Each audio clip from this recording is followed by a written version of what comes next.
Well, yeah, certainly. I mean, it was our fault. We made a mistake. The spotter said it was clear. I wasn't clear, and, I didn't want to tear my car up, tear his car up either. I respect everybody, and I demand respect. And, I apologized to the guy when he came over the car, explained to him what happened. And then he took it to another level when he started calling me an idiot and whatever else. And I don't appreciate that. I'm not going to take it. I told him how I felt. I called him out. He didn't show. And so, I'm good with it if he's good with it, but I'm not going to be disrespected by no means. Yeah, I guess I had a dinner date at Applebee's last night that I didn't find out until it was too late. It's a shame. Love their riblets and boneless wings, but... All right, y'all. Welcome back to Meet Me at Applebee's, your number one unrefined motorsports podcast. It's Brien here once again with Rob and Ashley. I got a new microphone for all those people who are bitching about my mic quality and playing drinking games. You can all fuck off and reset your counters. Time to sober up, motherfuckers. Yep. But yeah, big race weekend for you two. How are we all doing this week? I'm finally... Well, I didn't get too wet at Thompson, but my body temperature's finally returning to normal after fall reared its ugly head on Sunday. But how about you, Truelove? It looked beautiful down in Charlotte. It was beautiful. I'm a little tired, but it's a nice little quick weekend in Charlotte. Nice. So. Well, I mean, we might as well start there because that's where most of the action happened. Well, off track also, but we'll get to that. But yeah, we had just Xfinity and Cup this weekend. No trucks. And then I'm assuming, Ashley, you were there for both races, right? I was, yes. Nice. Yeah. I think we were all once again expecting an SVG show versus AJ, I guess, on Saturday. But the main reason me and my brother went. Yeah, and that unfortunately did not really happen. Although SVG got both poles, which I don't think anybody was incredibly surprised about. But during the race, he just he was up front for the first portion of it and just kind of faded in the back. I mean, I forget where he finished. I don't know if it was pit cycles or the handling wasn't there or what. But AJ did okay. But that wasn't the real big story of the race, is it? No. I mean, SVG finished, I think, fourth on Saturday. Oh, it's not too bad, but... Yeah, his team, I don't know, they had got on some different pit strategy, which kind of screwed him towards the end, so... But there was one driver that got really screwed. I heard about this through text. I didn't watch a second of the Xfinity race, but I learned about it vicariously through the two of you and about 5 other different group texts I have. And it was very entertaining. So please elaborate for the listener at home. Poor Parker Kligerman. So, I mean, the guy was battling for, his playoff berth and his first ever Xfinity win. And he had it. I forget, who was he battling for the lead? Do you remember? Was it 8? It wasn't AJ, was it? It was Mayer. Sam Mayer. It was Mayer, that's right. It was Mayer. And he had it. He had it with a couple laps to go. And going into the final lap, Leland Honeyman, I think a tire went down or something. He ended up stuffing his car in, I forget which number turn it was, 5 or 6 or something. But he ended up stuffing his car in the barriers. And so stuffed. Everybody on TV saw this, Yep. long before Parker hit the start-finish line. Even the crew members were like, get to the finish line, because they knew they were going to call a caution eventually. NASCAR, on TV, it looked like Parker took the white and the flag didn't fly until he was already in turn 1. But no, the replay showed they threw the caution about a foot before he crossed the start-finish line. Yeah. So... Yeah. Once again, NASCAR apparently didn't see it.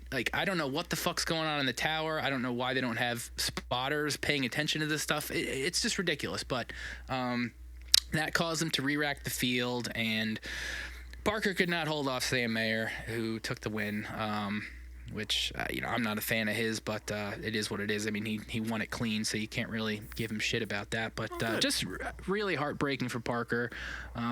He's been trying real hard all season to get that victory, and it looked like it was finally happening, but nope. The tower fucked him over. Yeah, it definitely sounds like it. And again, I learned all about all of this through text messaging. And I got a couple of, oh, hell yeah, Parker. And then immediately followed by, wait, what the fuck? Yep. And just bitching. Bitching. Was, I mean, for those who didn't see it, it was very reminiscent of when Blaney, took the yellow at the white flag in the All-Star race a couple years ago, when it was like, why are we re-racking this? Like, it was just didn't make any sense. All I can think about, just without seeing it, was Paul Tracy in the Indy 500 in 2003, how he lost on account of the lights coming on at a certain time and the flags coming out at a different time. And it just seemed like, I mean, there was a lot more conspiracy theory behind that one. I don't think there's a grand conspiracy to screw Parker Kligerman over. That just doesn't seem right. But this just seems like the tower not being on top of it when they should be. And I did listen to DBC this week. Lee Diffie was on there. They kind of talked about this very thing and how NASCAR is not watching the broadcast, so they don't see that, which I thought was interesting because don't they have like all 18 cameras with a live feed? Yes, and because nobody watching that shit. The broadcast is 10 seconds behind anyways, so like it wouldn't fucking matter if you're not watching the broadcast. You'd be seeing what's happening live in front of you. Yeah, like, I guess it doesn't make any sense. My point is, like, you don't need to be watching the broadcast to have access to all those feeds, and you'd think that NASCAR would have that, and I thought they did. They must, right? There's got to be a guy watching. Yeah. So how do you not see that? But again, I don't know. I didn't see it either. I was not watching that race, but yeah, that sucks for Parker. Yeah. And you, what do you think, Truelove? Like, what was the? Did you even know what happened? Like, was it? So for most of the race, we were sitting down towards Heartburn Turn, like further up in the grandstands, but towards the last few laps, we were like, okay, let's walk down to where our friend Buddy was sitting at the start-finish line, and maybe we'll get to see like an up-close and personal SVG or AJ or Kligerman, like, burn out front row. Yeah. So we walked down, and we're sitting like right under the flag stand, and the Charlotte Motor Speedway has a huge screen on the backstretch. And coming to take the white for a long ass time up on that screen was that car buried in those tires. So everyone was screaming at the flag man, throw the yellow. Like, what are you doing? Throw the fucking yellow. Like, everyone's losing their minds at this flag man.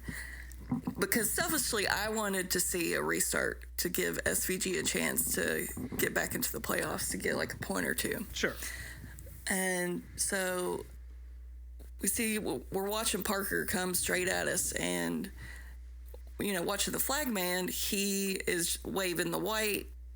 Parker takes the white, and we're like, okay, it's over. And everyone's like kind of collectively flipping off the flag man because we're like, what?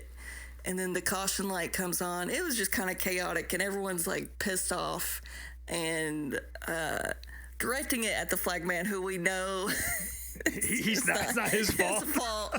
But he is the closest one to blame. So, but yeah, it was that car stuffed in the barriers was up on that screen for fucking ever. Like, the flag man, he had to have seen it because everyone could see it up on the screen. But right, yeah.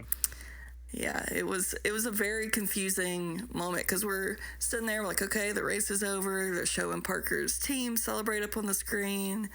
And then we kind of hear the announcers in the speedway kind of go, well, I don't know. Sounds like we might have a restart. And everyone's just kind of confused and looking around, so. Jesus. Yeah. These fuckers can't go one weekend without piling it on themselves. And then there was a restart, and Sam Ayer won, and then everyone was kind of pissed at him, indirectly, just because that's not what anyone wanted. That's crazy. So there was zero indication that he had missed, that the yellow had been thrown from where you were sitting. Yeah, I mean, the flag man was waving the white. Parker drove under it, and then the flag man, after Parker drove past us, finally got out the yellow flag, and then that's when we could finally see the lights too, like. Right. So. Wow. But yeah, watching that replay, on TV, then I could see that it came out 1 foot before, the light stood. That's crazy. Yeah. Well, It was. sorry, Parker.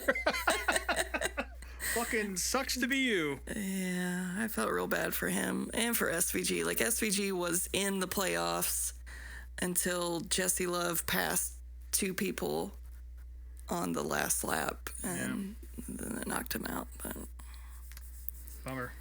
yeah. Well, how about that? Yeah. Well, So at least you got to that's see it. Again, I didn't watch it because I was busy at Thompson. But apparently other people didn't get to watch this because of more availability issues with the CW. And Brien, you had a friend what did he get preempted for? Yeah, a buddy of mine in Detroit was saying that it got preempted for local soccer. Perfect.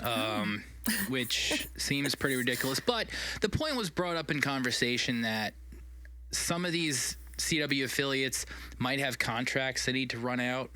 So maybe that's why some of this stuff is still happening. Yeah. So maybe next year won't be an issue. Who knows? But yeah, that's pretty ridiculous. I mean, Detroit, of all places, I mean, granted, it's not the South, but I mean, it's the Motor City, and there's plenty of fucking race fans and racing people there. So Yeah.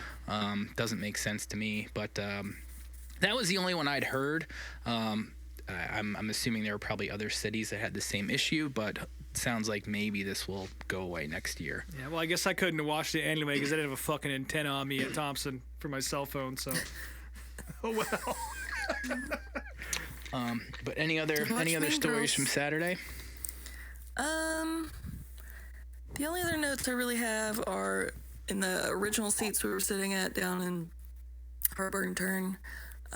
So I went with my brother Cody, and then former guest Kyle Ayala was who we stayed with. So he was with us, and then my buddy Jeremy and Jay, who's also been a guest on here.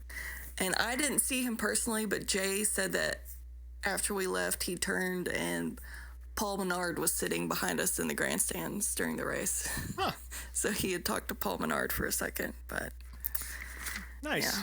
And then after the Xfinity race, they had the historic series or whatever run, which, Yeah, explain this to me. You mentioned no one it. explained it to us either, so it was very confusing. Surprise here. So they brought out all these old race cars from like every, era, and they had the oldest ones just kind of ran like a pace lap. They're like, oh, hey, wave at the crowd, take your pictures. And then there was another group that was a little more updated, but it was just a hodgepodge of like, there was like a Kyle Larson next gen car, and then like a Ty Gibbs Xfinity car, and Joe there Gibbs was Trump truck.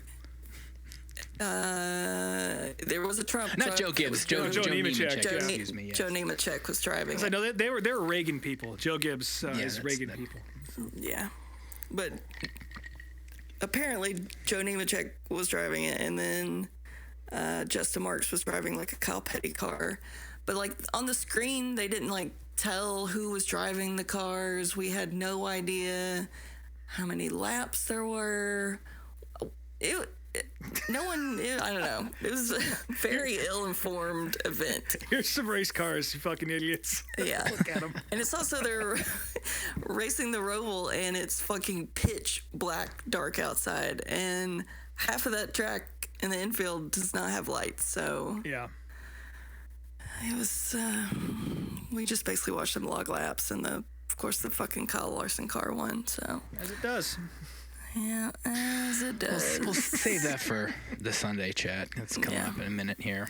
Yeah. That sounds like that we went- vintage series that they've been running at different tracks. It's a shame they didn't really say anything Yeah. about it, because that is something I would like to check out. But Well, maybe it'll just show up at the World Finals or I something. think it'll just show up.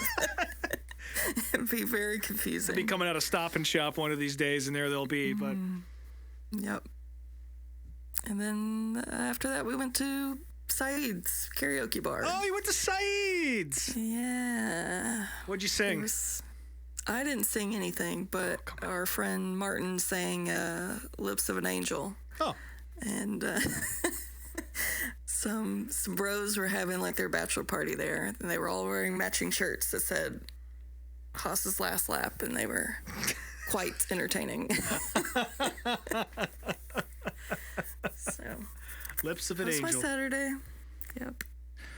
Well, moving on to Sunday, before we even get to the race itself, so there was a bit of controversy for a couple different reasons. One, NASCAR decided to change some of the turtles in the new turn because I think the old ones were like 4 inches high and the cars were like jumping them, and the drivers were complaining about that. So they decided to switch those down to like 2.5-inch ones, which were a little bit easier to handle. And of course, there were fans on social media talking about track limits and bullshit like that, which who cares? Let the cars jump.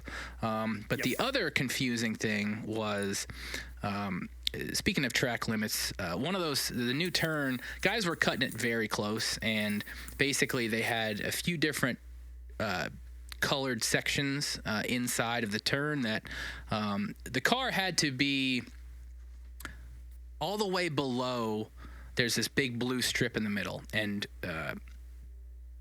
at least 2 of the tires had to be outside of that strip. God, I hate this shit. Which again was confusing, and it led to some confusion from the drivers.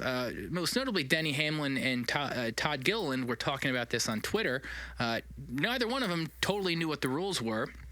And on Denny's podcast, he mentioned texting Bob Moran, one of the competition directors of NASCAR, about trying to clarify this. He texted him, I think he said 11 o'clock in the morning before the race. Mm-hmm. The guy didn't respond until 2:07 when all the drivers were already in the car. Nice.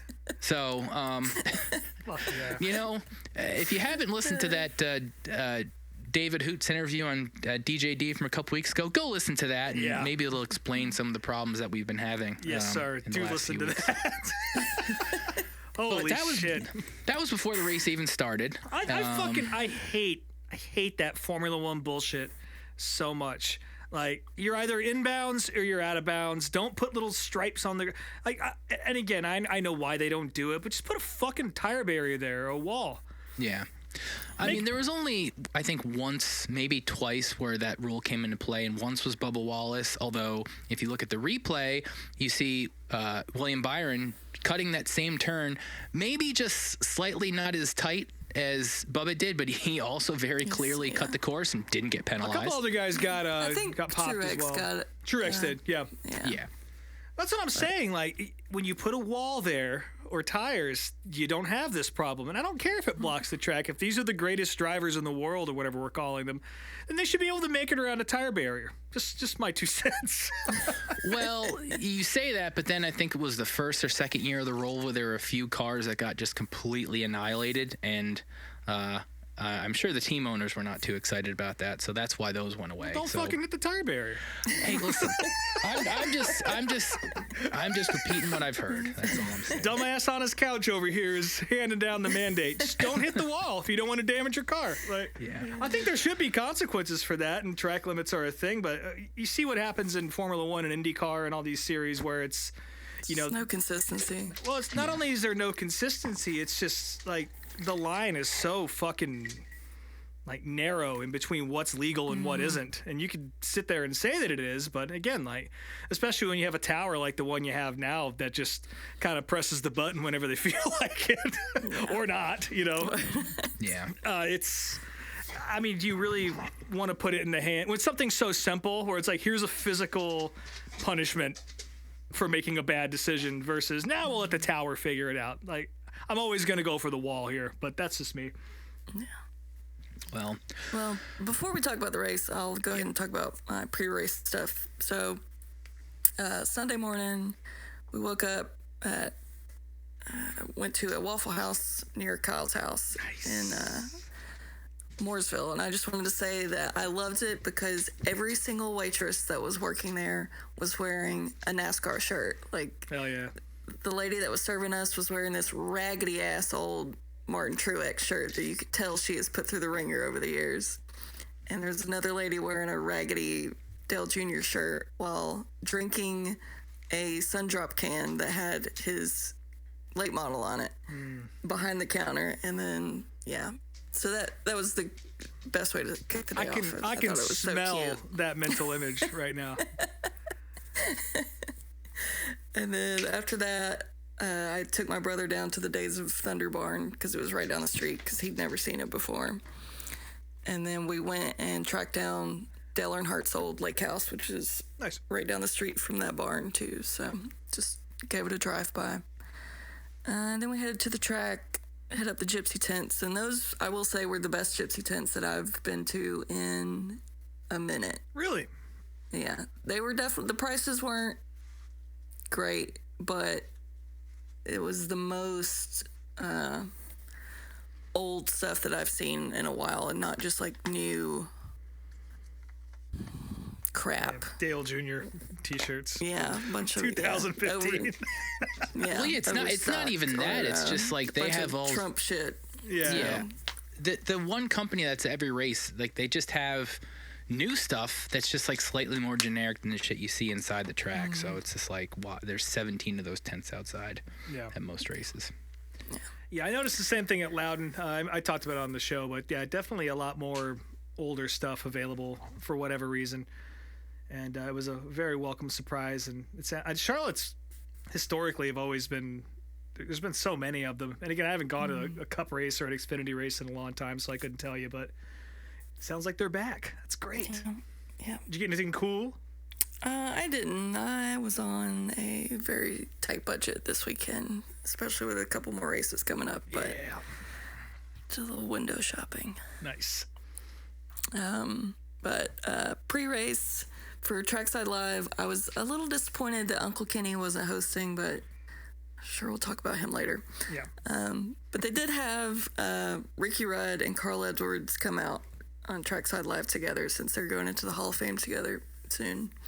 And that was so amazing for me because I've been a Ricky Rudd fan since I was little. Yeah. And that's my first time seeing him in person. He is so much tinier in person than He's a little guy. I ever thought. He is a little man. Well, he doesn't come out in public all that often either. No. And then Carl Edwards, I know you don't like him, Rob, but back in the day, he was one of my favorite drivers. And I thought that I would never get a chance to see him in person after he disappeared off the face of the planet in the middle of America. And he was everything that I ever thought he would be. He was so like genuine and like grateful to be there, and he got such a loud fan reaction every word that came out of his mouth. Like the people that were there were just like worshiping him basically. And whenever someone else was talking, it wasn't his turn to talk, he was looking around the crowd like smiling, like making eye contact and smiling at fans and like, you know, mouthing thank you to them. And I don't know, you could tell that he just really appreciated I don't know. I mean, it's got to feel good to know that people still respect you.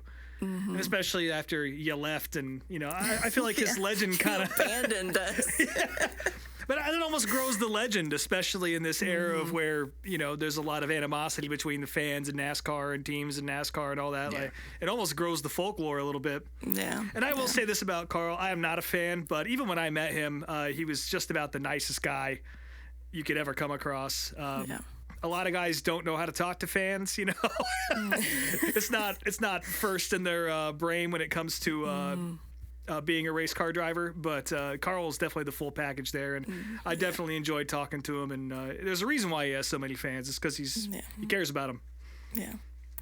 They brought out a guy on stage who was from somewhere in the UK, and he runs Lee the Diffie? Goodwood Festival of Speed. The Goodwood guy, really? Yeah, they brought him out, and he proposed to Carl to come to next year's festival because they have one of his 99 Affleck cars, and for Carl to run it. And they shook hands, and then he also offered Ricky Rudd a ride in one of his old Tide cars. So Oh, that's so cool. I guess they're gonna make that happen next year. So Hell yeah. Yeah, was Richard neat. Petty did it, so Yeah, Mike Skinner took his truck up the hill climb too. Y'all ever watch that, Goodwood? I don't think so. No, I've seen clips of cars wrecking. That's about it. Yeah. They show the entire thing on YouTube for free. Oh wow. And you can just put it on. I'll do this at work when Goodwood's happening. I'll just have a little corner of my screen with just random ass race cars going up the hill, Formula One cars, whatever. Again, Mike Skinner's 3 truck. You know, like there's all sorts of wild shit they'll send up there. Mm-hmm. And anytime the NASCAR stuff rips up through there, it's a nice little reminder of just how beastly these cars are. Yeah.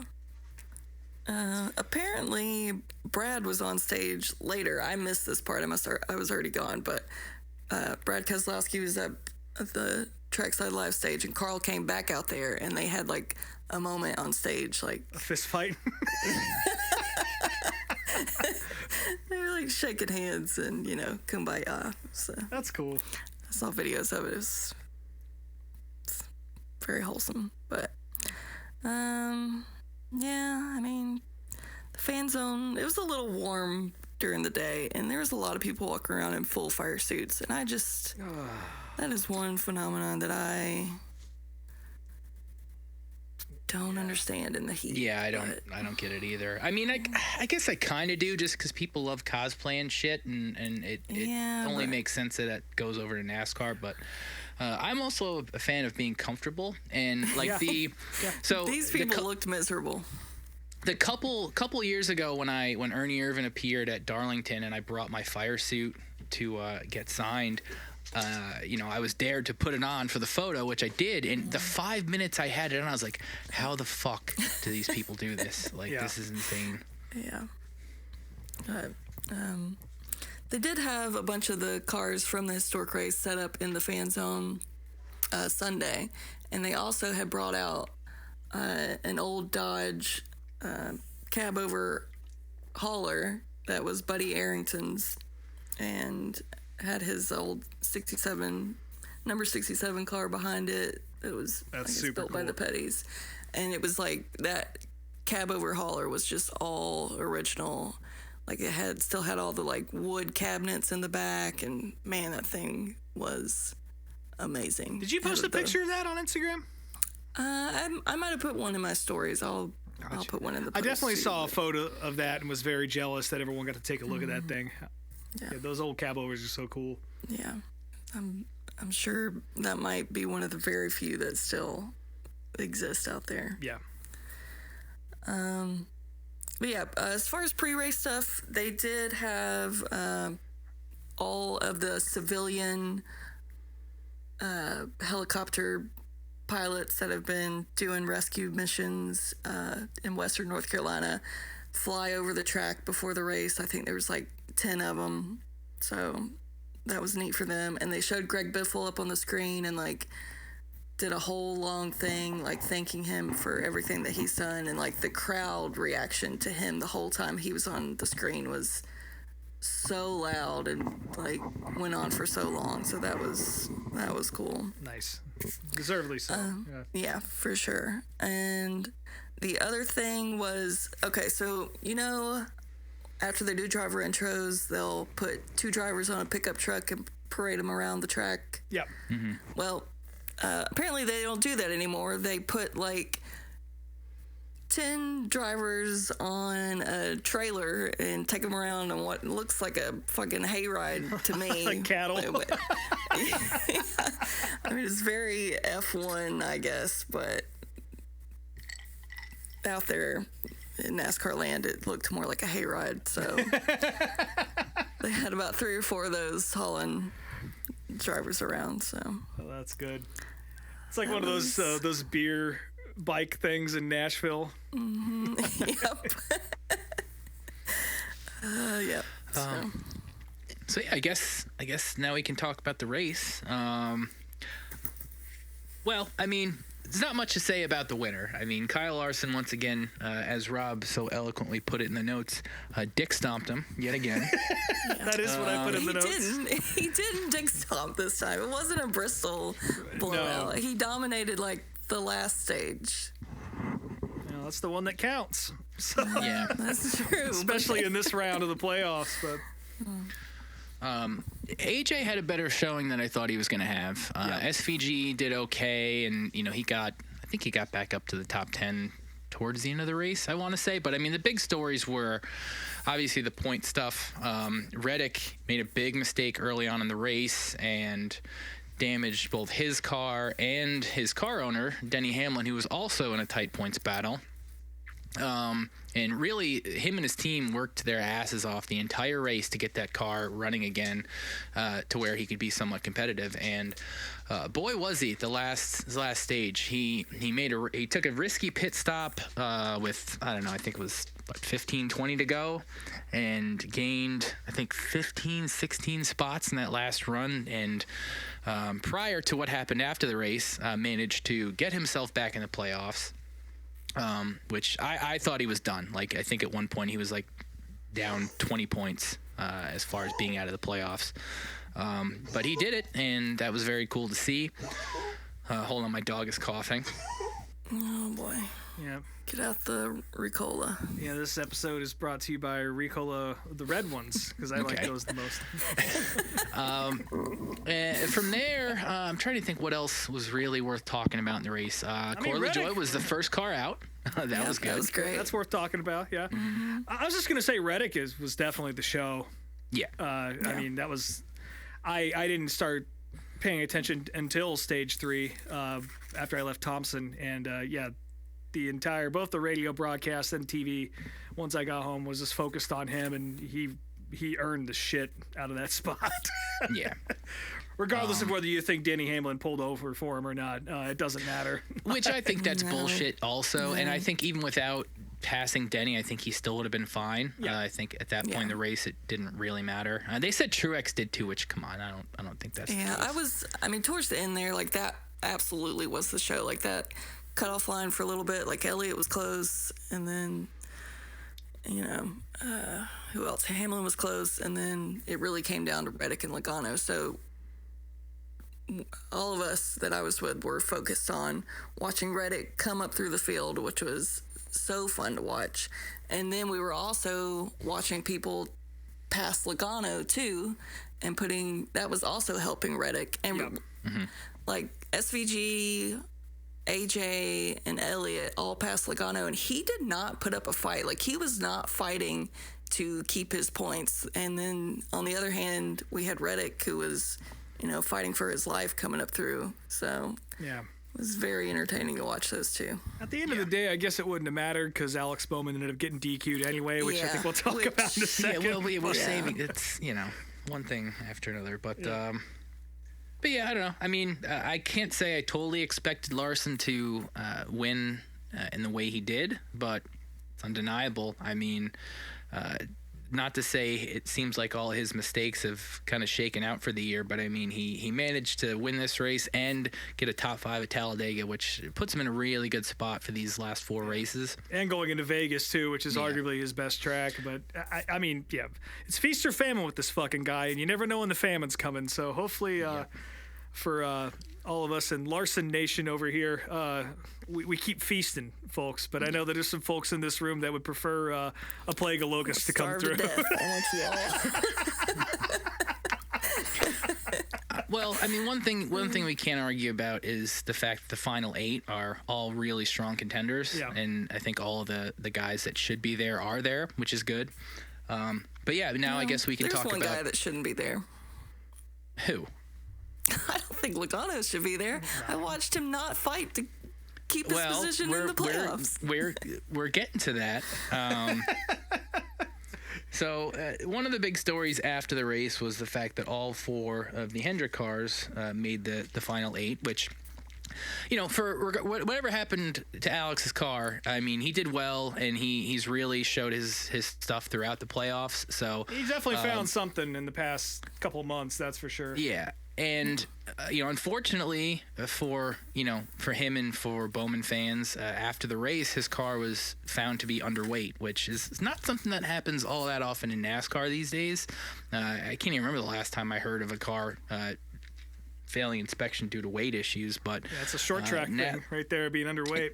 yeah, NASCAR gave them every opportunity to try to, refuel the car and cycle through the fluids and all that stuff to try to get the car back up to weight. And apparently there is a 17-pound buffer for the weight requirements, and they still were below that by a reasonable amount. So,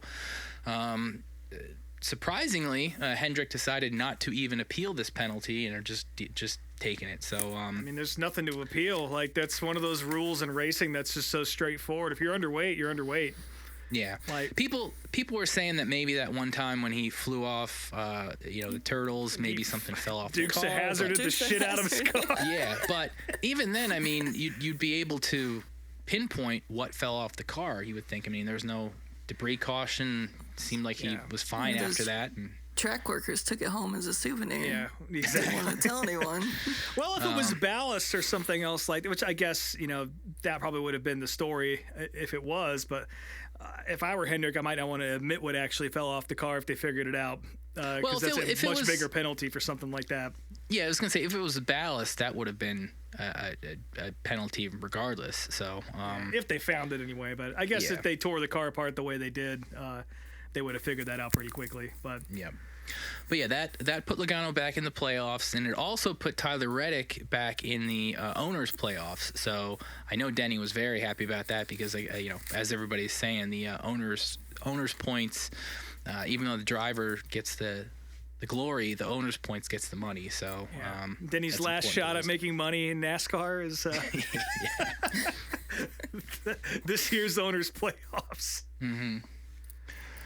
But yeah, I mean, it was a good race. I actually did enjoy the new turn. I thought that added a nice wrinkle to the race. I mean, I still would rather see this race on the oval, and I think most people still feel that way. But as far as the race itself, it was entertaining. I fine, didn't have yeah. a bad time watching it.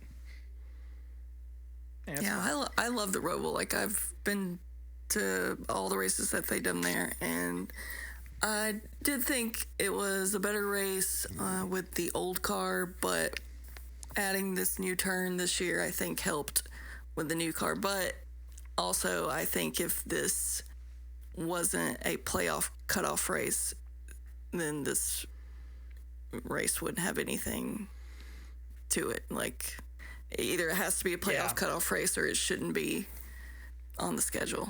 Yeah, that's fair. I agree with that as well. Definitely, this is a media spin type race. But that new turn was really fun to watch. Like, I didn't think that people went in there. It wasn't like a chaos corner every single time, but the good drivers figured out how to use it as a excellent passing zone. So that was Well, aside from Tyler, well, some, not all of them. Some of them definitely. He figured it out know. eventually. It's not at first. Yeah. So yeah, sounds like a good weekend for you, Truelove, and decent on TV. So I have no complaints. Yeah. I think the other story coming out of the weekend, though, which is one that we still haven't really learned a ton about, but after all the Bowman news broke, another story broke where apparently someone from JGR who was looking for another job might have been selling setup information to another team, which it has been rumored that this team had massive performance increases after the Olympic break. Huh. Wonder who that was. See, yeah, you can kind of put two and two together as to who that would be. And my first thought, which everybody thinks it's Childress, which probably is Childress. My first thought was that doesn't make a ton of sense because that's from Toyota to Chevy, but we also got to realize that aside from the bodies and the motors, these cars are all the same. So Well, even the bodies are pretty similar, like the under tray and all that. And yeah, I mean all the important parts. So I guess really you probably could give that information, and we kind of saw this earlier in the year with the Rahal team with the FBI raiding their headquarters, and now I'm kind of wondering if that'll happen with these two teams or whoever rumored it was that was sure buying be the cool if it did. I'd love to see that. I would love to see the stuffed animal room at RCR Museum. get Fucking Ruby raided. Ridge style standoff up in Welcome. It did bring me great joy to see Austin Dillon have a shit day in front of their special trash guests that Pop invited to the track. So. Let's see. What else we got on the notes here? That pretty much covers most of the weekend stuff. General notes here, we've got... So, this was pointed out to me by another friend of mine who was just looking at shit on the Hendrick site. Hendrick Motorsports released what I'm going to consider, and I would say myself and Truelove are two authorities on T-shirts. One of the worst T-shirts I've seen in years. Yeah, now it's really bad. Yeah. For those who know anything about NASCAR shirts or have been collecting shirts for a long time, there's been a handful of graphics over the years that have featured somewhat of a medieval theme or have knights or something involved. I mean, the most famous one is the Dale Earnhardt Black Knight shirt that has lightning bolts and shit all over it. And there's been a few variations of that. That's not this one. It's not this one. This one in particular, it's just a very generic layout of some probably AI knights with everybody's numbers on the shields, and then just text underneath it, Hendrick Motorsports, and the drivers' names. Like, just the most low-rent, low-effort, dog shit design. Yeah. And it's the shirt is called Four Horsemen, which, let's be honest, you really could have made a sick design out of something like that. The concept... With an actual designer. We're invoking the Book of Revelations here, the end of the world, fucking four horses riding through hell. Come on. Let's go. Well, we're not going to get that out of Hendrick. Well, I will say that I posted this on Twitter, and Ryan Williams, who, if you don't know him, he is the main guy behind all of the Dale Jr. and JRM graphics the last couple of years. He said he has some ideas for some medieval style graphics he'd like to work on. So he'll probably put out something really cool in the next couple of years, but nice. Definitely miles above this fucking dog shit. Well, if you do like what you see, because I'm sure we'll post this on Instagram, it is available at the Hendrick store for $14.95 right now. Yeah, it's on clearance, so I will. What a shock. The only compliment I'll give it is that at least the big graphic is on the front. Yeah, the only time we get a fucking front graphic, and it's this the only t-shirt. nice thing I can say. Yeah. I appreciate you looking for the sunny side on this I one. tried. So I only saw the David Hobbs announcement, but David I didn't see Hobbs. this other one. A lot of David people Hobbs had dying to on the internet. David Hobbs had to clarify that he was still alive on Twitter, and I forget what race he said he was at, but he's like, I'm at a race right now, I'm fine. I don't know why people think I'm dead. I don't even know who Doug Coby is, so Rob, you'll have to... Doug Coby, a four-time Wheel and Modified Tour champion, one of the best to do it in the modern era up here. He also died on the internet this weekend. SRX race. He did, yeah. Doug won the first SRX race at Stafford. Yeah, put on a show for everybody, and was a How did he die? He didn't, I guess. So, but yeah, him and Race Day Connecticut had to put out statements that no, I'm in fact still alive, just not racing as much right now.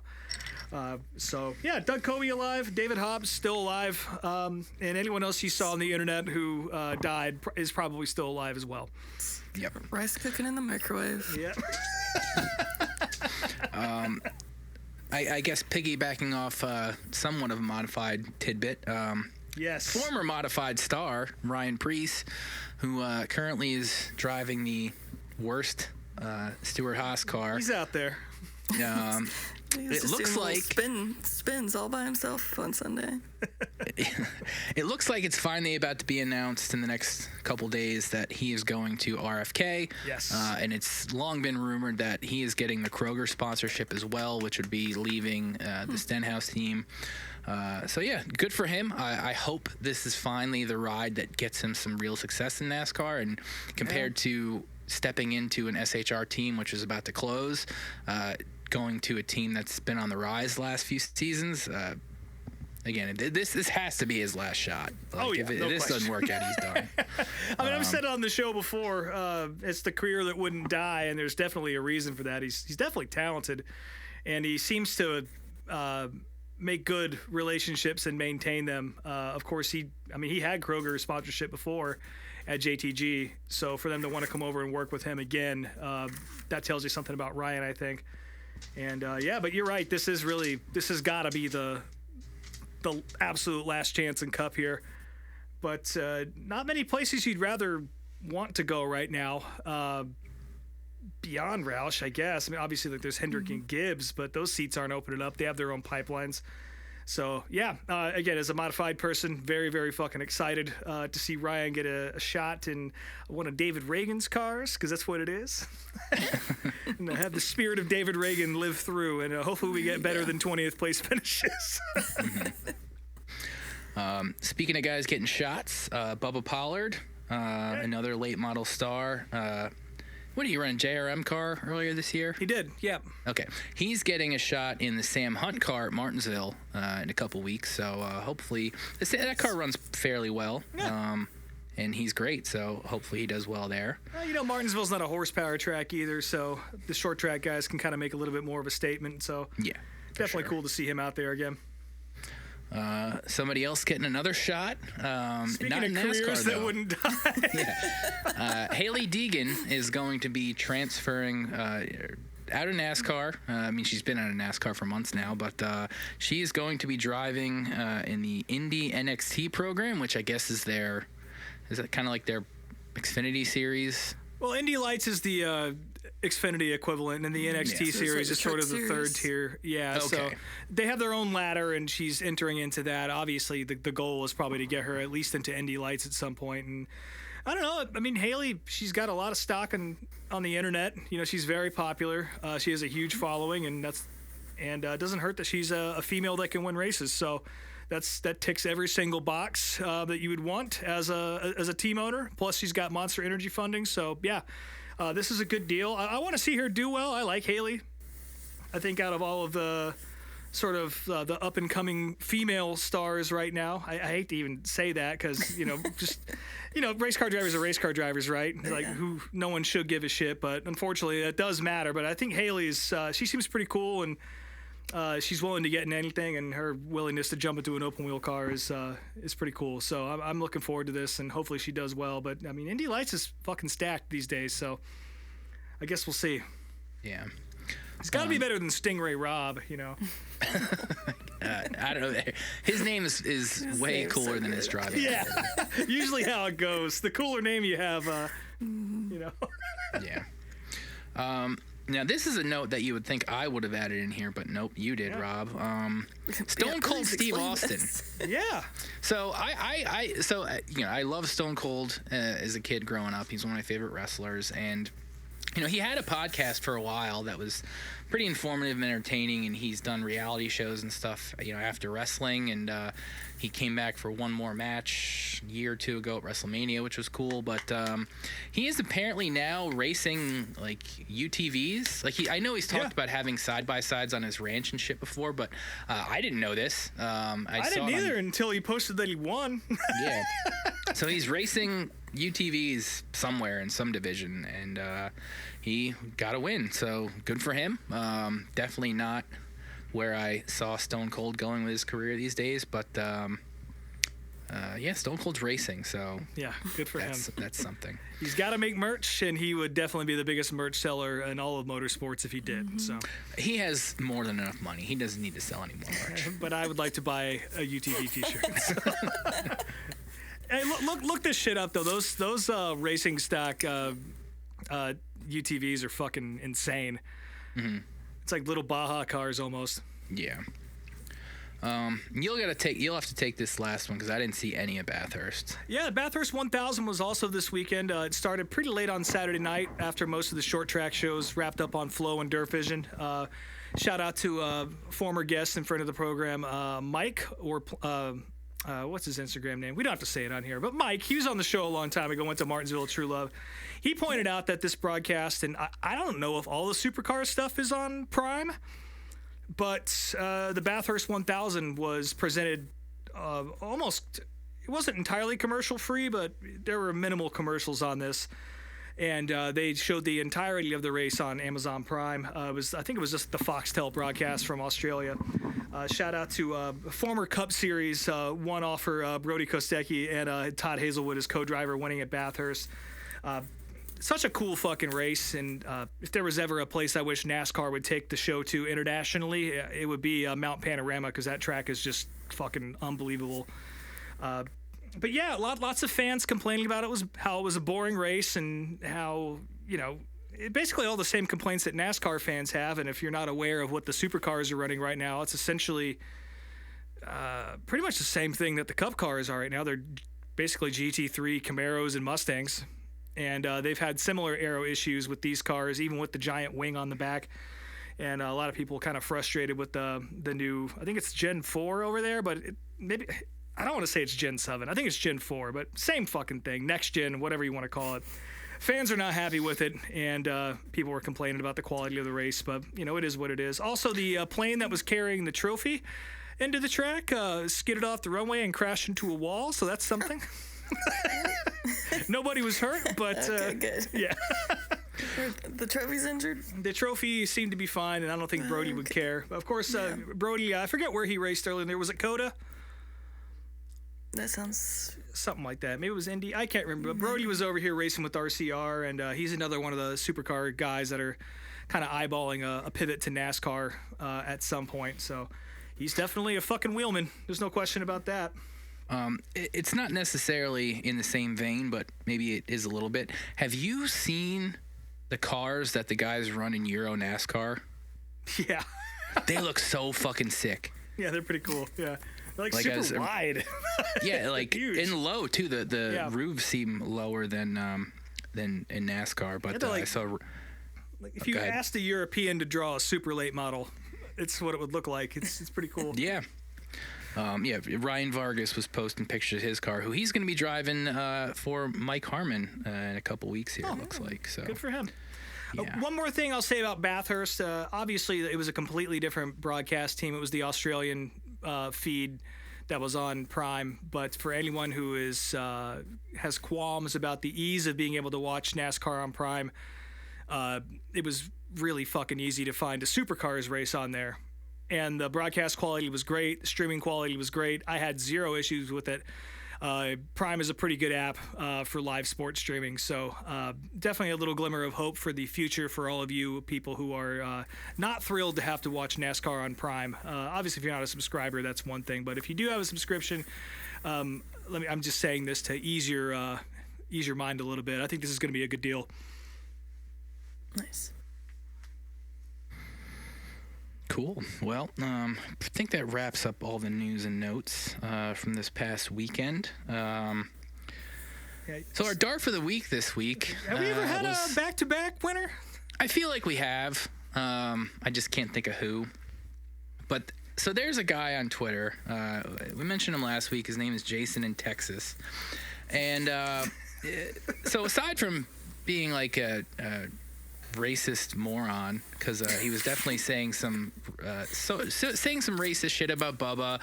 He was talking down to some other black fan on Twitter, talking about how this is a deeply conservative sport. If you don't like it, get out.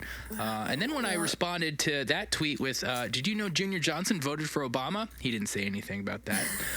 But he did. His profile picture checked out for sure. Yeah, 100%. What is it? I haven't looked at that. So he is very much pushing the conspiracy theory that everybody is just kind of like, what the fuck is your problem, dude? That, Truex and Hamlin pulled over for Reddick. And the tweet that I highlighted from this exchange was, I determined the code word and code phrases that 2311, Denny Hamlin, Chris Gabehart, and Tyler Reddick used. See below. This is a blatant race manipulation, and they should be held to the same penalties as SHR was 2 years ago. Are you guys ready for these code words? Yeah, so the code... He used tweets from Jeff Gluck and Kelly Crandall to figure this out, that the code word was Bloody Mary. Now, the tweets that he used to determine this were Jeff Gluck saying Gabehart tells Hamlin they can't bleed any more spots. Reddick passes Hamlin. I don't know how that factors into anything. And then Kelly Crandall said Tyler Reddick told, we don't need a Hail Mary. So with those 3 tweets, he determined that the code word was Bloody Mary, and that's the terminology they use to get this done. And this guy, we mentioned it last week, but this guy loves his infographics, folks, and this has got a really good one. He makes them himself. It's very quickly on his iPhone. I recognize the arrows from sending quick revisions to my guys in the field at work, but yeah, this fucker loves making infographics, and they're all fucking dumb, so. Yeah. Apparently, he's never heard anyone use the terms bleeding or Hail Mary before. We don't need a Hail Mary. Situations. Yeah. Jesus Christ. Well, since you found him again, what's his punishment, Brien? To die. He should just die. It's the death penalty. I think just someone needs to push him off his boat that he's on in his profile picture. Yeah. I'm gonna give him a blown fuel pump on the boat. That's what I'll. Yeah, and then this sinks and he dies. It's fine. Jesus. No more punishments from Brien. Yeah, fucking. It's gonna be dead. It's any testament of you. Yeah, anytime I get adult punishment, just death. You should all die. Chopping hands off and shit. Yeah. Well, now we're jumping in the septic tank, and Rob, you got a bunch to talk about because you were actually at Thompson this weekend. I was there all weekend. Before I get into the positives here, I do want to nominate another DARF of the Week candidate, and it's everybody from the icebreaker that stupidly saved their wristbands because the track chose not to honor those as they said they were at the beginning of the year. They whittled it down to just tri-track competitors. I guess I get it because you'd have to hand out 1,000 free pit wristbands on your biggest weekend of the year. But still, that's not what was relayed to people at the event previous. And a lot of us went away with our tail tucked between our legs and our wallets a little lighter. So, I wouldn't even care all that much if it wasn't for the fact that just wasn't communicated. And I heard a lot of stories about people getting like 3 or 4 different stories as to why they weren't accepting them and blah, blah, blah. But yeah, that's bullshit. And that's a good way to turn a lot of people off, especially at a racetrack that is on life support. And I do want to shout out the American Canadian Tour and the past guys for keeping Thompson alive. And I don't know how much they had to do with making that decision, but still, that's a pretty big black eye on the reputation there, in my opinion. But anyway, beyond that, a great weekend of racing at Thompson. The World Series is always badass. It's 3 nights of just stacked cards, modified racing every single night, all the fucking street stocks you can handle. The Pass and Act Tours were there, super modifieds, basically anything you ever want to see is there. I didn't stick around for the Friday night program too much. I stopped in really just to get my what I thought was going to be a free wristband, but found out that wasn't the case. And as I was standing in line, and just some backstory here, like I don't have a lot of racing friends here in New England. People are, I won't say they're dicks up here. No, they're dicks. But they're not the nicest bunch. They're all friendly enough and they're nice, but they're dicks. So I'm definitely not used to hearing my name being called out at a racetrack, especially in line at the pit pass shed. And I just hear, "Hey, Rob Moats," and I turn around, and standing there is our friend of the program, Cameron, who is known as Altered Stock on Instagram, who happens to be probably my favorite racing photographer and definitely somebody we've mentioned on this show plenty of times. Had no idea he was going to be there. I guess he was filming some stuff down at Lime Rock for his day job and decided to take the drive over to Thompson and watch some modified racing for a couple nights. So we shot the shit for a little bit. Like I said, I had to leave pretty quickly. I watched a little bit of practice, maybe a heat or two, and then I had to take off and go to a family dinner thing. But Mike Christopher Jr. getting the 50-lap open modified feature that night. Other guys won races, couldn't tell you who they were. Sorry. But Saturday, I show up. Actually, before I went there, I just got to say I did cheat on everybody. I went to Chili's for the first time in about 15 years. And I got to say I was deeply impressed. I really enjoyed the hell out of it. $20 for a very tall, flat beer and a delicious cheeseburger. That's about as cheap as you can get to sit down at a restaurant these days. And the fries were great, as they always have been. So thank you, Chili's. Did Corey pay you to say this? He did not. I didn't see him working either. I think he was too busy qualifying like 48th at Charlotte or some shit like that. Yeah. But he's got big shoes to fill when he steps over there in a couple years. I tell you what, when he starts working at Chili's, running the dish pit there. But yeah, Saturday, a great show there. So much racing.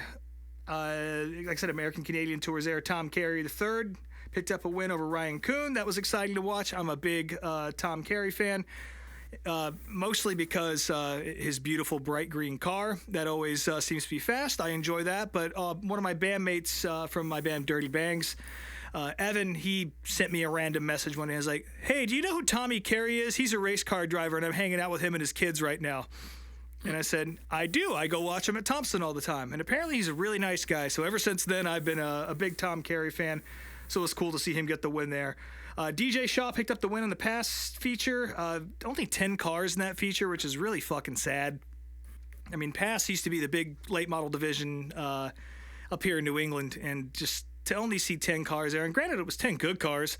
You know, you had guys like Eddie McDonald. Yeah, it was really sad to see that feature be so poorly attended, but it was a good show nonetheless, and DJ Shaw, as expected, picked up the win there. Ben Seitz, absolutely, you want to talk about dick stompings? This guy absolutely whooped everybody in the super modified feature. He lapped everybody but second place, and I've never seen a super modified haul that way around Thompson, at least not in a while. And big shout out to Bobby Timmons from the Black Flag podcast, picking up his first super modified title there. He's got a lot of fans there. I'm actually wearing one of his hoodies right now, which, by the way, it's fleece lined and it is very cozy. So yeah, this is my favorite hoodie now, and I'm a much bigger Bobby Timmons fan now that I've got this hoodie on my body, because I am comfy as fuck, and it got cold over the weekend. Todd Owen beat Keith Rocco at the line in the Sunoco modified feature. You know, just basically what you expect out of those guys. I've seen Keith Rocco do some of the same shit. So they didn't fight, but they had some words down in Victory Lane, and that was funny. In the tri-track race that night, of course, that's probably the big show of the weekend as far as most of the hardcore racing fans are concerned. Tour type modifieds, John McKinney picked up a big win over Matt Hirschman. And shout out to Anthony Nocella coming from dead fucking last pretty much to get third in that race. That dude was on a rail all night and just kind of, in a very Tyler Reddick fashion, clawed his way up and got a podium out of it, which he repeated again on Sunday in the NASCAR Whelen Modified Tour show. Justin Bonsignor, of course, picked up the win there. It's his 43rd win in the Modifieds. I think it's his 11th at Thompson. Dude is just a fucking monster at that place, and definitely the class of the field right now. And a little bit of Justin Bonsignor news that just broke. He's also racing the Smart Tour race next weekend at North Wilkesboro alongside the NASCAR race, so he's going to show the Southern boys how it's done. I don't think there's any question about that. Not a totally foreign field for him down at North Wilkesboro, as Jimmy Blewett's in the field, and there's a couple other guys he's raced with, Ryan Newman and all that, but definitely some folks he probably doesn't have a lot of experience with, but I still expect him to show him how to drive a modified down there at North Wilkesboro next weekend. Anthony Nocella got all the way up to second in that race. When I picked my seats out here on Sunday, so they moved the whole show up because of rain, right? It was supposed to rain all day. The modifieds are supposed to race at 4. I look at the weather and it's really shady, and there's like a little tiny window around noon, and I was like, well, there's no way they're going to get this in. And then I get an update on Twitter that the modifieds are racing at 1, so I have to hop in my Jeep and just haul ass down to Thompson just to get there in time. And I was one of the only people in the parking lot, is what it felt like. In fact, I was able to get my exact same parking spot up front back.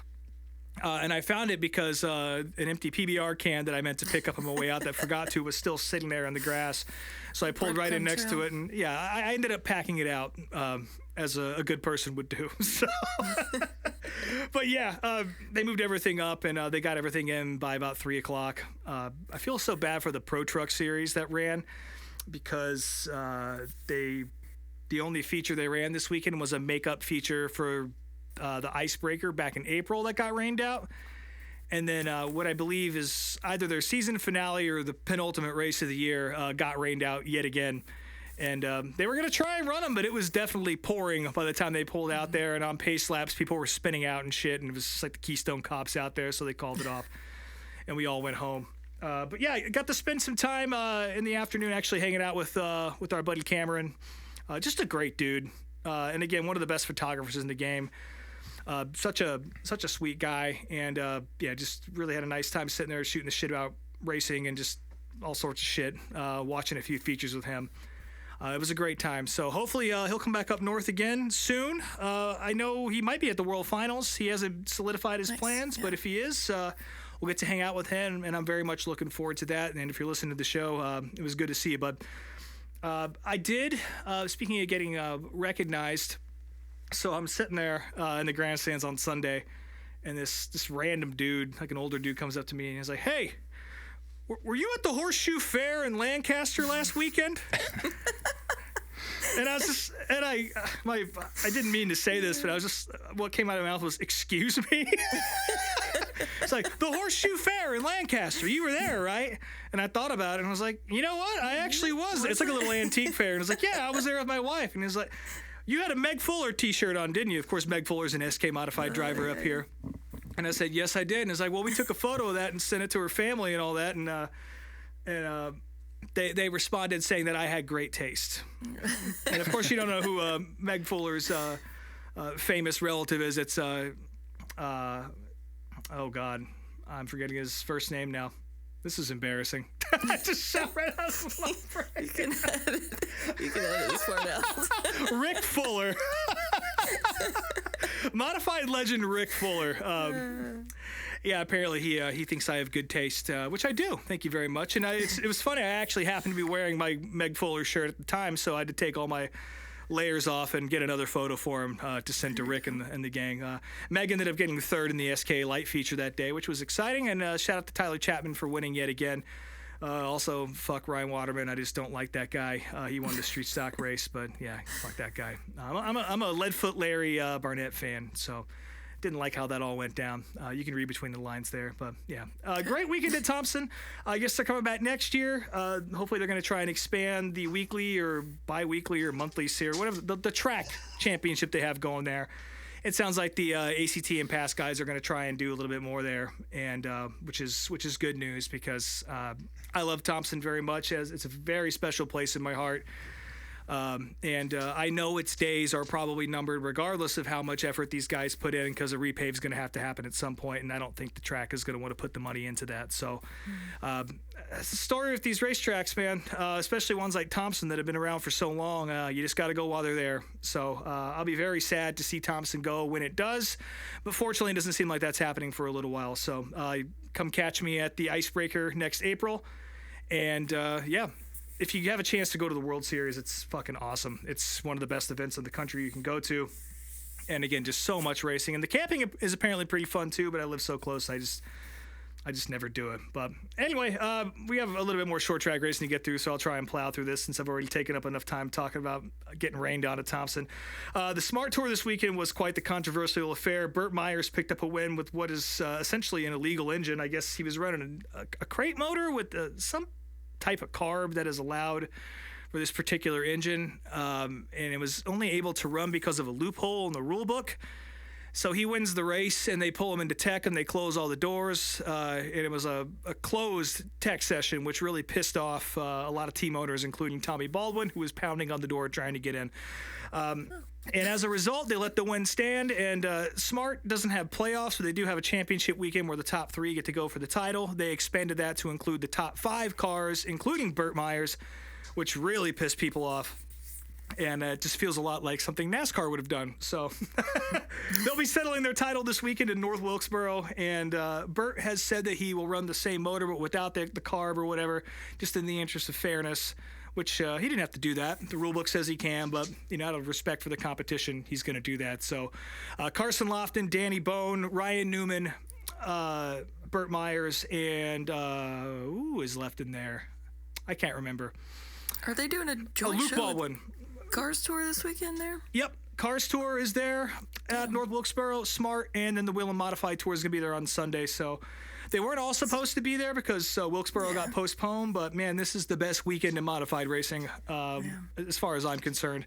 And having the Cars Tour there as well is a big deal. There was some Cars Tour racing this weekend, but I didn't watch any of it, so I'm not going to talk about it because I don't know what the fuck happened. Over on the Lucas Oil side, Mark Marler won at Brownstown. RTJ got a prelim win on Friday night, and now he's at the top of the points there. I didn't have a lot of faith in RTJ to win the championship, especially with the tracks that he had ahead of him, especially Eldora, but he's now on top of the points above Jonathan Davenport and Devin Moran. Tim McCready kind of out of the picture right now. I would be really shocked to see him mount any sort of comeback. It's going to take catastrophic failures from the top three for him to even have a shot at it, but that'll be a good show this weekend in Eldora. Of course, the Dirt Track World Championship kicking off on Friday night. Over in the high limit world, Brent Marks picked up a win at Texas Motor Speedway. Brad Sweet won the prelim night, and of course the title, which he wrapped up a few weeks ago, so that's not news. Darren Pittman was fast as fuck, especially for a guy who's supposedly been retired for the past 5 years, but he keeps showing up. And some sad news, James McFadden from Australia retiring from racing here in the U.S., and he got sent off in typical fashion with Brad Sweet just sending him over the fence yet again. So, but High Limit did this little banquet for the drivers. It was really cool. Everyone gave speeches. It kind of felt like a cup event, but for sprint car drivers. And a lot of really like candid and emotional talk out of these guys, particularly James McFadden. And really cool event they put on. So I'm glad to see they did that. You can watch that on YouTube if you want. I saw a little clip of that. I always forget that he's Australian until he opens his mouth, and then it catches me off guard because he doesn't look like Amish. that should be the voice. Looks like an Amish guy. Yeah, but we're gonna miss J Mac over here, and he's still gonna be racing sprint cars just down in Australia. And I know he's gonna have a big hand in the high limit event down there, and which he promised to send Brad Sweet into space in his little speech when he said goodbye to everybody, which will be funny to see. I think the only other sprint car news, Donnie Schatz got a big win at the Keystone Showdown. David Gravel's still on top of the standings over Carson Macedo and Donnie. This is going to come down to between Carson Macedo, who's arguably the best sprint car driver in the country right now, and David Gravel. But I think Gravel will probably get the better of him. But we'll get to see it in person at the World Finals, folks. The one piece of news here that I don't know anything about because I didn't watch any of it, of course, Super Dirt Week happened. That's more Brian's territory. I know you watched at least some, or if not all, of the racing. What happened? I didn't watch a ton. I really only watched Saturday start to finish. Matt Williamson won the Tribute to the Troops 150, which was the big Friday race, and Saturday was the 200, which was led from start to finish by Stuart Friesen, which was kind of a snoozer. Couple drivers, Alex Yankowski, Williamson, and Jimmy Phelps, all kind of gave him, some runs at different times. But yeah, Stewart had it from start to finish. So I can't say I regret making that trip out this weekend because, or not making the trip out, I should say, because I would have been pretty bummed to have witnessed that. Watch 200 laps of Stewie. Yeah. I mean, it was a fine race and the track conditions were really good, but I mean, it was just, he just had the whole thing start to finish. And aside from a couple times when he got in traffic, there wasn't really a ton of competition for him. And, not to mention the fact there were tons of cautions, which really slowed things down quite a bit. So that's all that I saw. So what's next for those cars? I know there's probably a few short track Super Series races and all that, and the regular the Super Dirt Car Series, but is the finals the next big event? Yeah, the finals are the next big one. Damn, it's all coming down to Charlotte, and yep, it sounds like all three of us will be there. Hopefully, we'll see. We'll see what happens with Pennsboro next weekend too for me. So that right. factor in. Well, they got walls now and a fence and maybe a couple porta potties and a hole in the ground to shit in and a place for your lawn chair. That's all you need at Pennsboro, bud. So. As of right now, I've been watching the weather, and the big race is Saturday, and I've got up until Thursday on my weather app, and from today until next Thursday, it's nothing but dry weather. So hopefully there's no storms on the weekend or anything to fuck everything up. But yeah. I think we pretty much covered everything that's coming up this weekend already. Of course, North Wilkesboro is holding a huge show. The Cars Tour, Smart Tour, and the Modified Tour is going to be there. World of Outlaws are at Route 66 in Joliet. And, of course, the Dirt Track World Championship at Eldora, where we'll finally settle who the Lucas Oil title goes to. Again, my money's still on Jonathan Davenport. He's just so goddamn good at Eldora.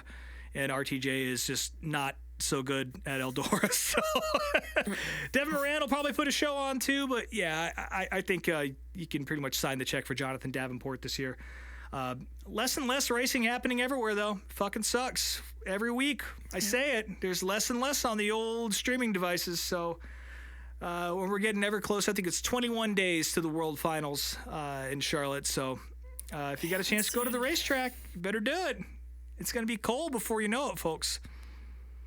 And before it gets too cold to flush this thing down and everything freezes down here, we're going to go ahead and get rid of it. So here it comes. Whoosh.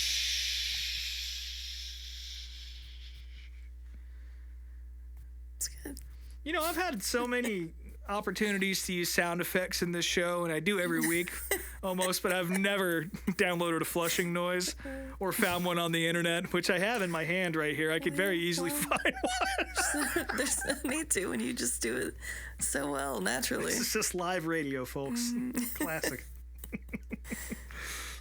The only note we didn't talk about was there more to say about Uncle Kenny? Well, he just gave an emergency press conference about Alex Bowman's disqualification from his booth at the Steak and Shake. Yes. And boy, he had some crazy eyes going. So Yeah, I didn't listen to it. I just saw it. I didn't either. I watched a little bit of it on silent, and mostly just to try and get a screen grab. And I got probably the most tame one. I watched. He didn't miss anything. I mean, it's, he says what you think he's going to say. Basically. Any sort of public address from a Steak and Shake, though, is very funny to me. So thank you, Uncle Kenny. He loves to get on YouTube in different restaurants. It's not the first time with him. Yeah, he's a Ruby Tuesday guy. Yeah. Well, got a good salad bar. So, Speaking of Kenny, before we move on to the video of the week, have we heard anything about Jughead at all? He actually answered that today on Twitter. Somebody asked him about him. He's like, Jughead's doing great. So, awesome. Good. Yeah, because we haven't seen him in a while. Yeah, we haven't talked about Jughead in quite some time, and I know he was a fixture of our show for the first few episodes, and he was having some health problems, and I'm really glad to hear that. So, yeah, that's great news. And yeah, another thing before we get into the actual video of the week. So I mentioned it on the show a couple weeks ago that there was a new documentary about Ernie Irvan put out by NASCAR man and Brock Beard. And I finally sat down and watched that. And I didn't watch it in two parts, obviously. I didn't watch the whole thing start to finish. But if you're an Ernie fan or you're even like curious about Ernie's whole career, it is well worth a watch. I mean, anything those guys do is just incredibly thorough and well researched. But you know, even as someone who has been an Ernie fan for most of my life, there's a lot of stuff that I didn't remember. Like they have a lot of different things brought up from his book, which I haven't read his book since high school.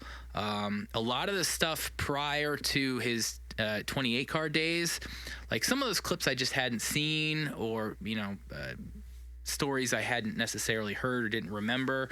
And then it actually, when it comes to watching old races, I for some reason don't watch as much from the 94 season just because I got some emotional ties to that, which, we all know what happened with him that year.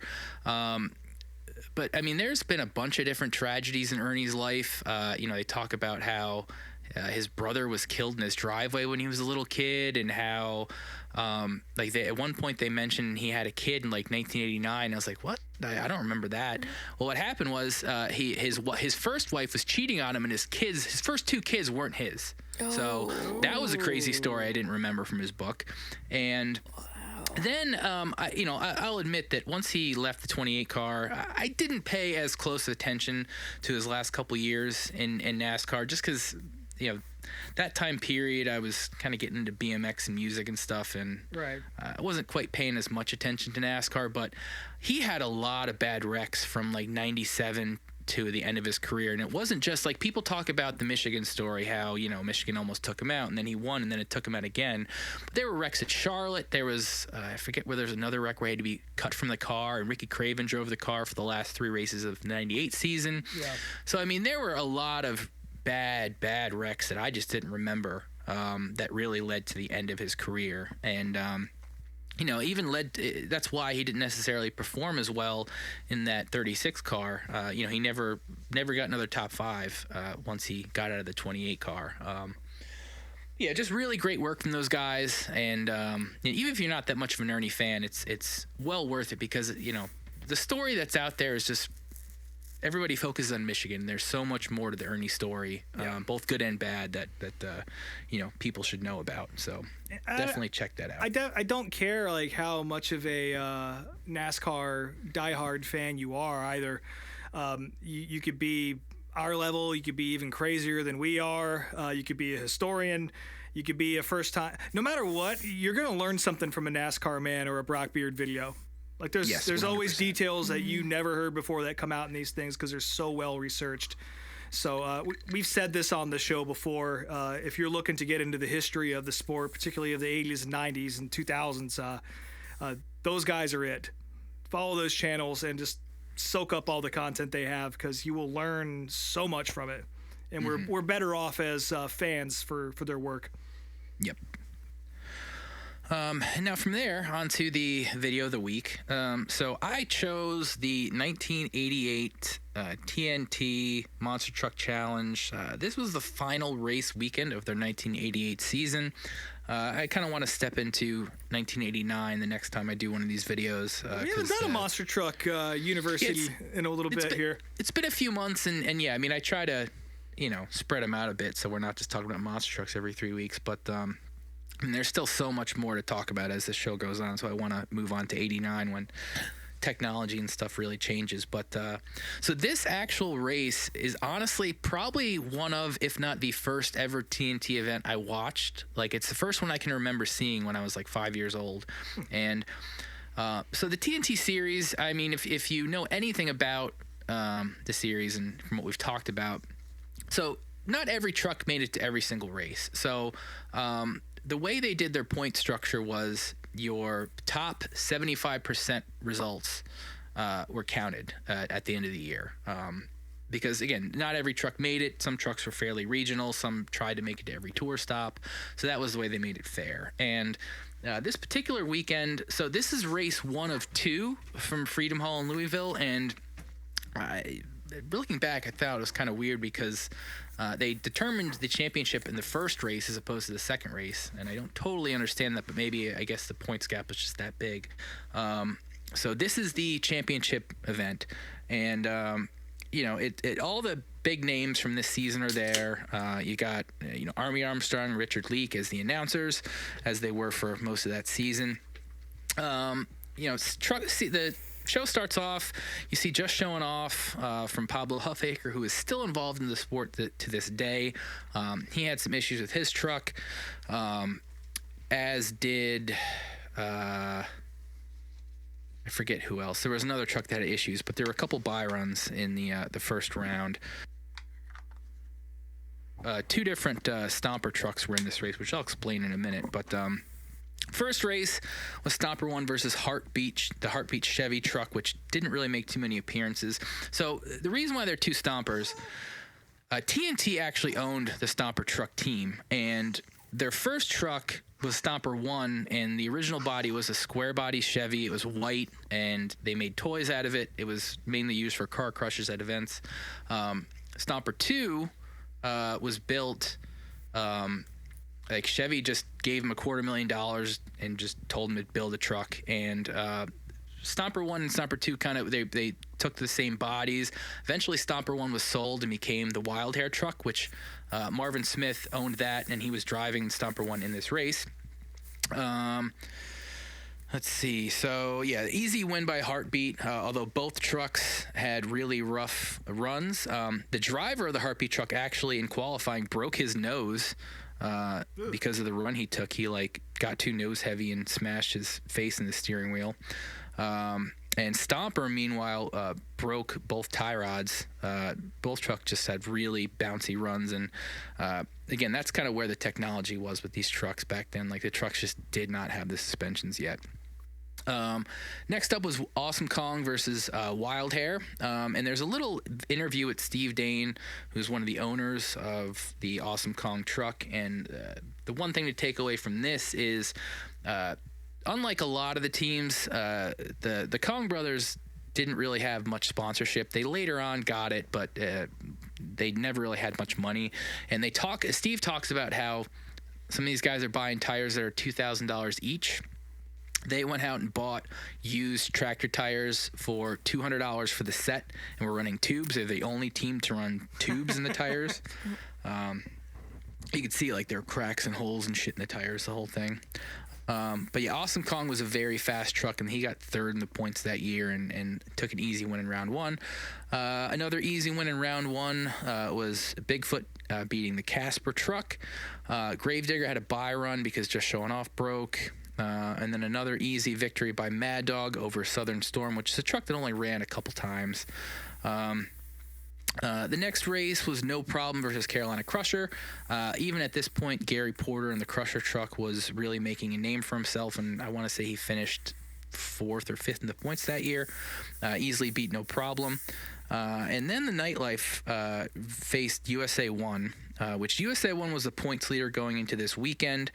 I don't know if Nightlife was on the last race we talked about, but Dave Wyzorek, who was a big fan of Ashley when we met him a couple years ago, drove with his head out the window, which seems incredibly dangerous. I don't know how he didn't get really hurt driving that way, but that's how he drove. USA 1 easily took the victory in the Looking round for one Ashley race. out there in the crowd. Yeah, baby Ashley. He was probably like 3 years old. At this point. 3-year-old me. Next up, the TNT guys debut the Question of the Week segment, which was something that throughout the next couple seasons was a staple in the show. And the question this week was how many shocks are used on the trucks, and the answer was they're all different, basically, because it's true, they all had different setups. Round 2, you see Gravedigger versus the Second Stomper truck, which this is the one that was driven by Marvin Smith. Gravedigger qualified first and had an easy victory. He was very fast throughout the weekend, still squirrely but very fast. Awesome Kong beat Heartbeat in the next race and did the same thing he did in qualifying, taking a gnarly bump over the first set of cars and almost rolling over. Next round, Bigfoot versus Mad Dog. It was a surprisingly close race. Mad Dog was notoriously underpowered, but on some of these short courses they had the gearing right, and it was a very close race, but both trucks got squirrely over the second set of cars, but they gave the win to Bigfoot, who was battling for the title. USA 1 versus Carolina Crusher.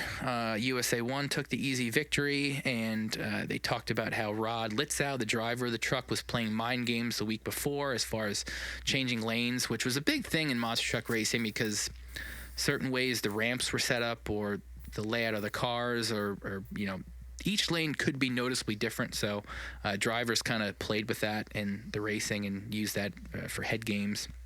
But he said he was just sticking with the right lane because that was the faster one. Semifinals, we see Awesome Kong versus Gravedigger. Again, both trucks get very sketchy, with Gravedigger completely leaving the cars in the second set and almost flipping. And Steve Dane doesn't care who he races. He just wants to win, get a sponsor.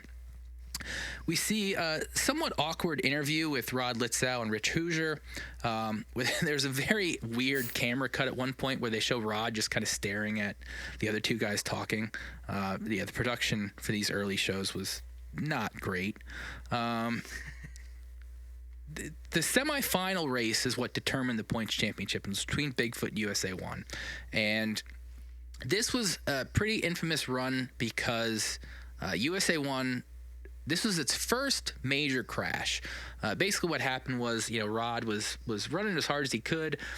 He started to get on the brakes. The truck started to nose over, and the weight of the truck collapsed the front axle, and the truck kind of just rolled to its side. Rod talks about how this was the first time he rolled the truck, and at least now he knows what's going to happen. Well, in 89 and 90, the truck probably crashed about a dozen times. USA 1 was incredibly fast, one of the fastest racing trucks of this time period. But the problem was they didn't use planetary axles. They used very short standard axles. This made the truck very unstable. So there are some spectacular crashes we'll probably eventually see at some point. But this was the first one, and he did it while winning the title. Because he couldn't make it to the starting line for the final race, Bigfoot took his spot. And again, both trucks were fairly squirrely in their runs. But because it was the last race of the night, with these racing rules back then, the DQ rule was the trucks had to hit the first set of the last set of cars with both front tires, or else the run was DQ'd. But again, because this was the final, that didn't matter. Neither trucks did that, but Awesome Kong got the victory.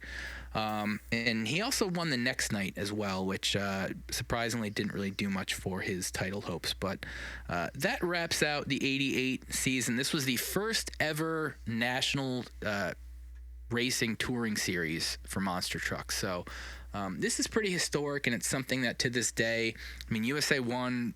Somebody bought the name to the truck a few years ago, and that truck still runs to this day, and it's still advertised as the first ever monster truck champion. So this was a very historic show, and one of my first. So I hope you guys enjoyed it as much as I did.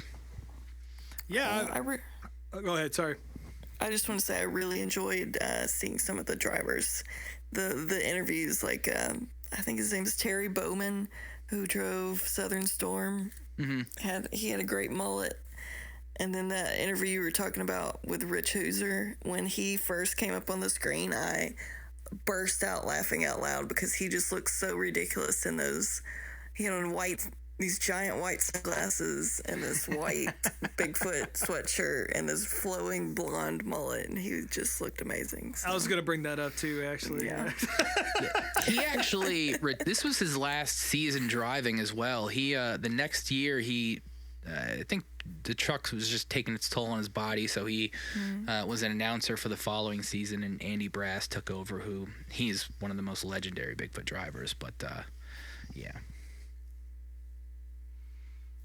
Yeah, another educational video. Again, I still don't know much about monster trucks, but I learn more every time we do it.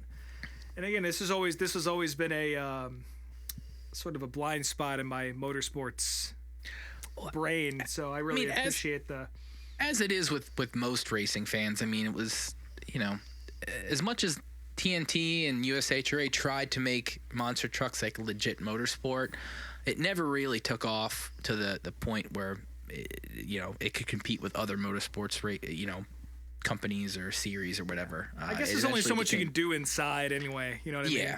Right. Yeah. And it always appealed more to kids, even back then. So. Oh, you would not believe how many of my friends with kids, they come up to me and they're like, they try and get me to go see the Hot Wheels like light show or whatever here in Worcester. It's like, you better get your kids listening to our podcast because we talk about monster trucks pretty often. And then I realized that's probably not something the kids should be listening to. So. Yeah. Get the parents to listen, and then they can relay the information to their children. Mm-hmm. But yeah, another great find here. Yeah, I don't know what we'll start off with the next round, but I'll find something good. But for this coming week, so NASCAR's in Las Vegas, which again will be a great race. But Las Vegas is also the home, or at least the birthplace of the Busch Brothers. So I found two videos this week that I want to watch with both. Don't give me that shit. I haven't even told you what they are yet. So the first one, it's funny to talk about this now after he got arrested again, or another DUI. But earlier this year, somebody put out a little half-hour documentary called The Redemption of Kurt Busch, which, for those who don't know Kurt's entire story, I mean, he started off strong in the Roush cars and won a title very early on in his career, but his career took a lot of different twists and turns, and he was out of Penske at one point and driving the Furniture Row car long before it was ever winning races. I think he drove for Phoenix Racing as well. And, he's a real dick.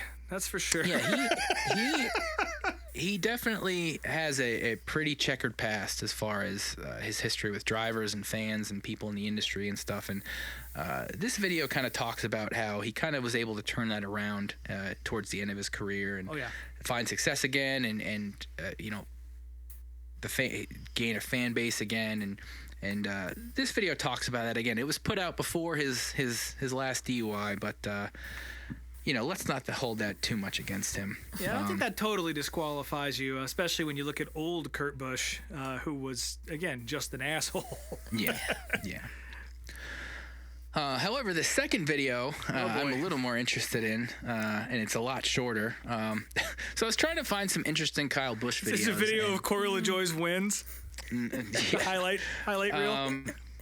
And I almost picked a video with just people reacting to the Ron Hornaday incident. But then I found this other video that as soon as I heard the voiceover, I was like, this is it. This guy just put out like a little 6-minute video showing and talking about all of Kurt Busch's rookie cards from his like late model days and stuff. And yeah, it's very short and yeah, not what you guys were expecting, but just the 30 seconds I listened to is like we have to play this for the show. So those are your 2 videos of the week. They are already on the playlist, so nice. We'll be talking about them next week. Very exciting. I do like to be reminded of Kurt Busch's career because it really is one of the wildest arcs for sure in driver history there. And I remember him coming back into Phoenix and when he was driving for Furniture Row and all that, and watching him do the stuff that he did in those cars when there was really no reason for those cars to be running as well as they were. And it really just showed you just how fucking talented Kurt Busch, still is, honestly. Yeah. Up until his injury, he was still a competitor. Yeah. So, yeah, I'm looking forward to that. This next one, we'll see. The jury's out on that one, but yeah, it's only 6 minutes. But, again, once you hear this guy's voice, you'll understand why I picked it. Fuck yeah. You've heard that before. And it's also probably not what you're expecting either. Like, I'm sure, you hear NASCAR card collector, and you probably have an idea of what the guy sounds like, but just listen. Well, we've had some NASCAR diecast collectors in the video of the week segment before, and I was surprised by those accents as well. So yeah, all bets are off. That is true. Governor. But yeah, so like I said, NASCAR's in Vegas this week, and most other series are wrapped up or starting to wrap up. So not as much racing to watch, but. Xfinity and the Cup will be in Vegas, and unlike last year, Ashley won't be there. Neither will Rob or I, so we'll all be watching on TV with the rest of you. Yep. Bunch of couch racers this weekend. Yep. And yeah, I don't really have anything else before we wrap up. Do you guys? I don't think so. I just want to again say thank you to our buddy Kyle. Oh. My phone almost died. Kyle Ayala for letting me and my brother crash there, and for his hospitality, and for everyone that I got to hang out with in Charlotte, all my friends. So cool. Looking forward to the next time when all 3 of us hopefully are in Charlotte hanging.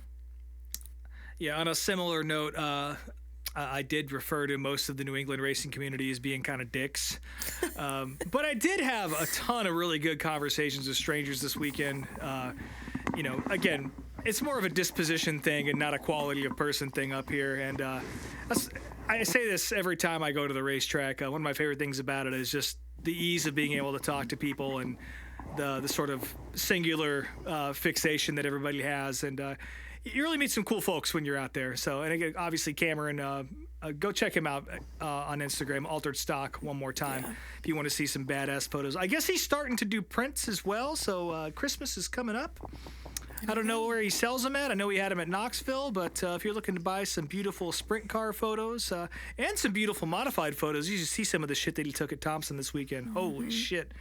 But yeah, it's always nice to be able to just connect with a bunch of random strangers in a field somewhere. And yeah, definitely racing aside, that's my favorite part about this whole deal is the people. Absolutely. And with that, as always, you can follow us on Instagram at meetmeatapplebees, on Twitter at meetmeatapplebees. I am Speedway Screens on all the things. SpeedwayTSJ.etsy.com is the store, and I'm trying something new out. If you're a listener of the show, which I know some listeners have bought stuff from me before, use the code Applebees at checkout to save 15%. So I'm going to see, in all my history of discount codes with podcasts, I could probably count on one hand how many times people have used discount codes. So it's just gonna be Truelove and I. just about to say that. Getting all those fucking Corla Joy koozies in the mail. Yeah. A lot of 50. So yeah, Meemaw, let's hear it. I don't have any cool promos to shell out to the listeners, so. Very good. Yeah. Excellent. Don't even give the fucking handle out this time. No, I told my brother I was going to change my handle to Meat Mountain Truelove after we went to Arby's, and he told me about the sandwich. Meat Mountain. But haven't done that yet. Yeah, well, I'll say this about Truelove's Instagram account. She always posts great stuff from whatever race weekend she goes to. Really good boots on the ground reporting there, but she does it over the course of a month, so you'll get plenty of time to catch up. I've still got Bristol shit. But always good stuff.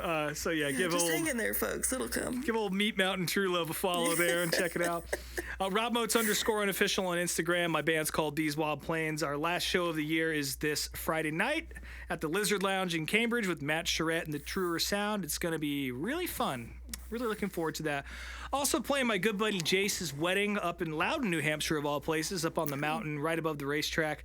Probably have to drive right by the Magic Mile to get to this place where he's getting hitched.